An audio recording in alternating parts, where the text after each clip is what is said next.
ہمارے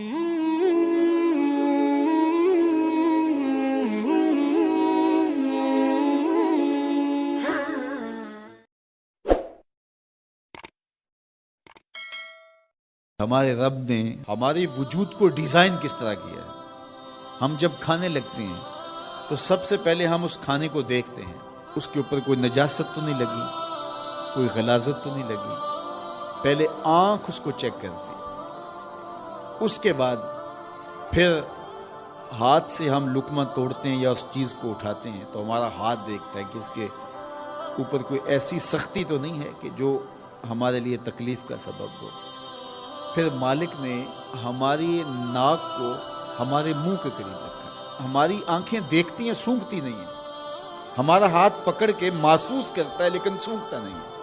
اب اس چیز کو ہم اپنے منہ کے قریب لانے لگے تو سب سے پہلے جو ہے وہ اس کو اس سینسر سے گزارا گیا کہ اس کے اندر کوئی معمولی سمیل بھی ہوئی تو یہیں سے چھوڑ دیں گے۔ لائے تھے ہم حلال رزق سے، لیکن پھر بھی ہم نے اس کو آنکھ سے چیک کیا، پھر ہاتھ نے چھوا، پھر سونگا، اس کے بعد پھر اب ہم زبان پہ رکھیں گے۔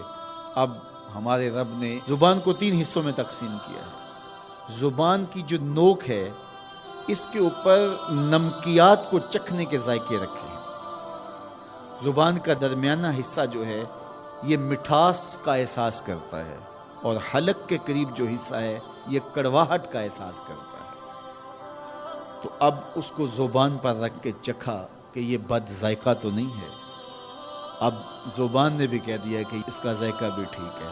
اب دانتوں کی چکی میں پیسا کہ اس کے اندر کوئی ایسی چیز تو نہیں ہے کہ جو تمہارے معدے پہ شاک ہو، پھر تمہارے حلق سے نیچے اترا۔ وہ رب نہیں چاہتا تمہارے حلق میں ایک لقمہ بھی ایسا جائے جس میں ذائقہ نہ ہو، جس کے اندر بدبو ہو، جس میں تعفن ہو، جس پر کوئی غلاظت ہو اور جو ناپسندیدہ ہو۔ تمہارا رب چاہتا ہے تم طیب لو، ستھرا لو، تاکہ تمہارا ظاہر بھی ستھرا ہے، تمہارے وجود کا حصہ بننے والی غذا جو ہے وہ بھی پاک اور ستھری ہو۔ تمہارا رب تمہیں صاف دیکھنا چاہتا ہے، صاف رکھنا چاہتا ہے۔ یہ تمہارے لیے اس رب کی تلقین ہے کہ تم صاف رہو۔ جو کھانے کا وضو ہے وہ ہاتھ دھونا ہے اور کلی کرنا ہے۔ جب تم کھانا کھانے لگو تو ہاتھ دھو لو اور اس کے بعد کلی کرو، اور اس کے بعد کھانا شروع کرو، اور کھانے کے بعد پھر دوبارہ کلی کرو۔ اور ہمیں بار بار مسواک کرنے کی تلقین کی گئی۔ مسواک منہ کو صاف کرتی ہے اور رب کو راضی رکھتی ہے۔ میں نے کہا کہ جب بچہ پیدا ہوتا ہے تو اس وقت اس کو غسل دیا جاتا ہے، اور جب جنازہ اٹھتا ہے تو اس سے قبل بھی اس کو غسل دیا جاتا ہے۔ غسل سے کہانی شروع ہو کے غسل پہ ختم ہوتی ہے، اور ادھر